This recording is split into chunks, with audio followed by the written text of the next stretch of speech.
Hello and welcome. Today we're exploring three lovely little gardens in SE1 and they're all looked after by the Bankside Open Spaces Trust.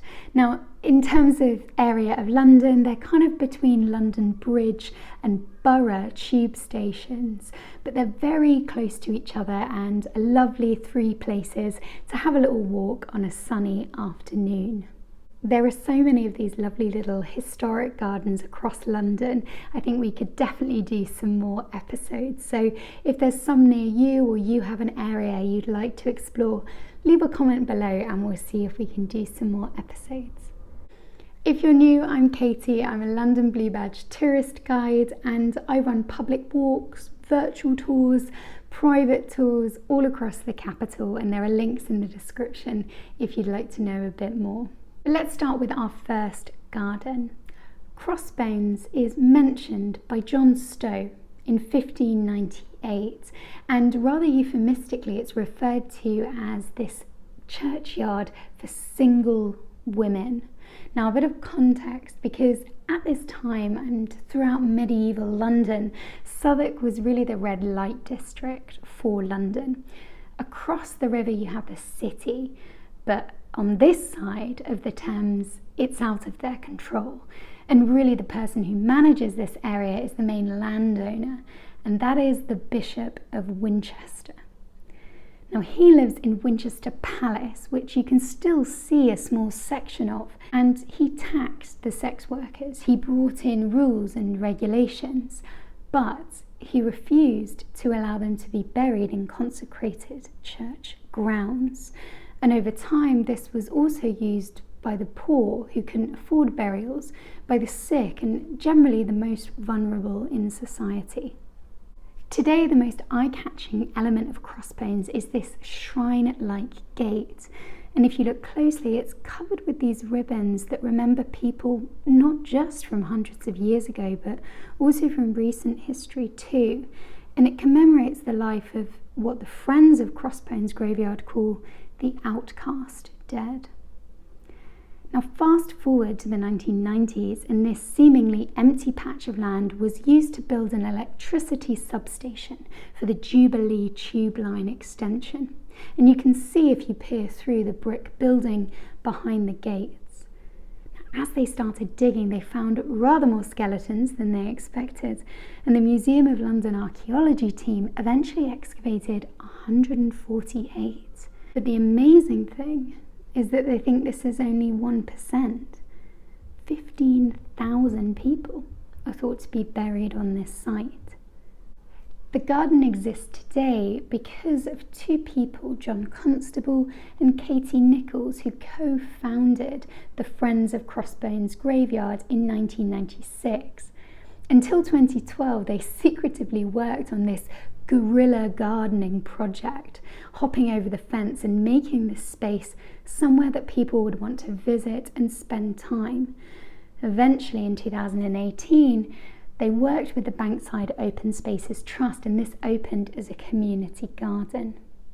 Across London, you often find that these historic gardens only survive today because of inspiring individuals that fought for their survival, and that's certainly the case with our next garden. A short walk along the same street, you arrive at Redcross Gardens. It was first built as a garden by a group of Quakers in the 1760s, and just like Crossbones, was designed for use as a burial ground. But it outgrew the site as a graveyard, which closed a few decades later, and then was eventually sold to the Metropolitan Board of Works, and this was a government department in charge of building projects and infrastructure in the 19th century. But in 1887, in stepped a woman who was pivotal for the garden. Octavia Hill was one of the founding members of the National Trust and an important social reformer in Victorian England. As well as the garden, she commissioned 6 cottages, and these were designed to house the worthy poor of the local area, and there's also a community centre.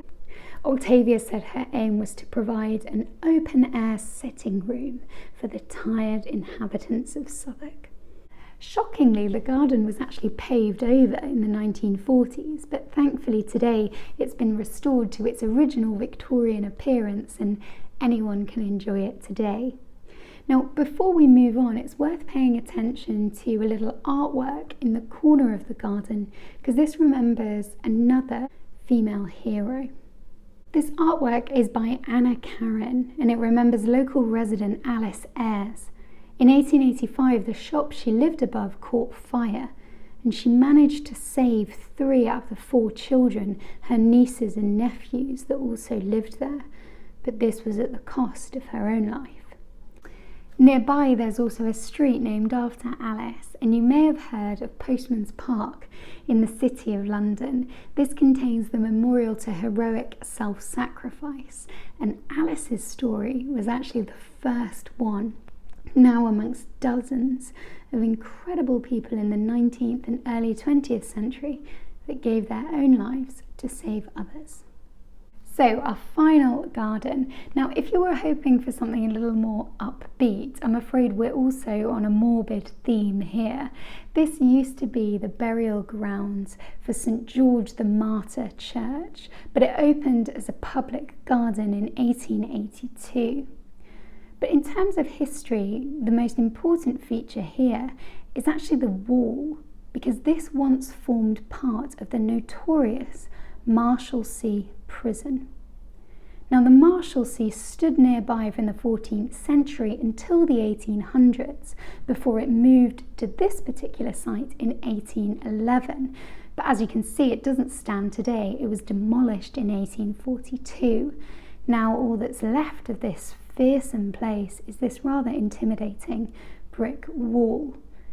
Now, conditions inside the Marshalsea were horrific. A parliamentary report stated that 300 inmates had starved to death in only 3 months. And in the early 19th century, hundreds of Londoners were put in this prison just because they couldn't pay their debts. One of these people was the father of Charles Dickens, and he was placed here in 1824. And this experience left a lasting traumatic impression on the 12-year-old Charles. Later, Dickens would write Little Dorrit, which satirises the institutions of debtors' jails, and whose heroine, Amy Dorrit, grows up inside the Marshalsea. The novel also heavily features St. George the Martyr, which is sometimes known as Little Dorrit's church, and there's even a depiction of Amy in the stained glass window. I hope you've enjoyed hearing about these 3 historic gardens in Bankside. Remember, you can subscribe here and do let me know if there's other green spaces you'd like me to explore in the comments. I will see you next week for more of London's hidden history.